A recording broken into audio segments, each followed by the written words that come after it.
টানা ১১ দিন ধরে অচল হয়ে আছে ঢাকা দক্ষিণ সিটি কর্পোরেশনে কর্মসূচির কারণে নগর ভবন বন্ধ সব ধরনের কার্যক্রম।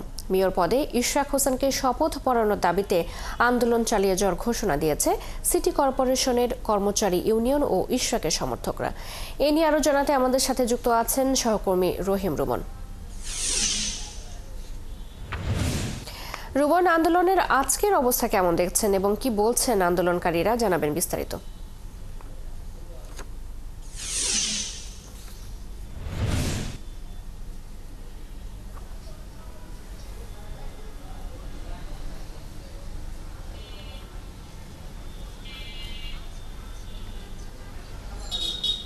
চৈতি, আপনি যেমনটি বলছিলেন যে গেল 14 মে থেকে কার্যত দক্ষিণ সিটি কর্পোরেশনের যে নগর ভবন, এই নগর ভবনে নাগরিক সেবা একেবারেই বন্ধ রয়েছে। আজকেও সেই একই পরিস্থিতি।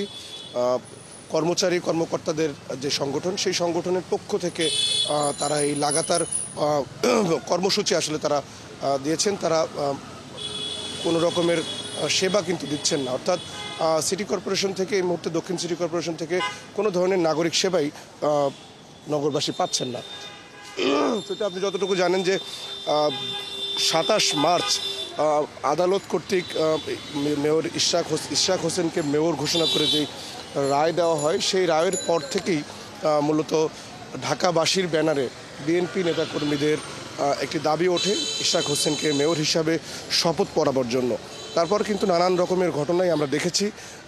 এই ইশরাক হোসেনের এই শপথকে কেন্দ্র করে এই নগর ভবনের সামনে আমরা দেখেছি লাগাতার অবস্থান কর্মসূচি করতে দেখেছি, ব্লকেড কর্মসূচি করতে দেখেছি।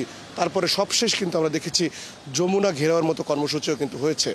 নানান রকমের অস্থিরতার পরে বেশ 3-4 দিন একটা বিরতি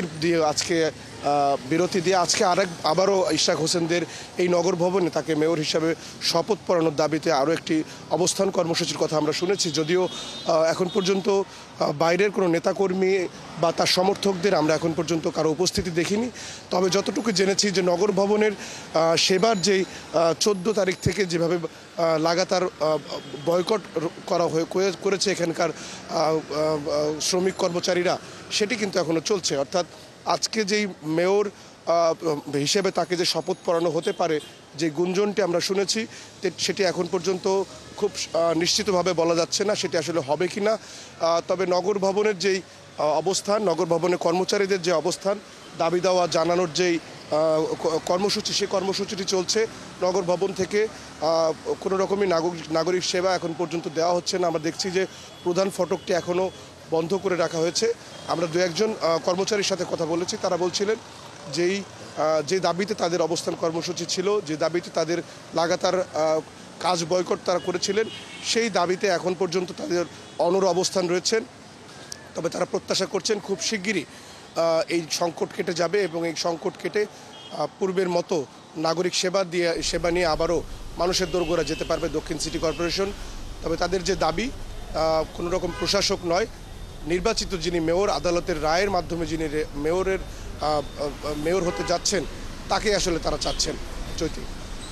রুমন, ধন্যবাদ আপনাকে।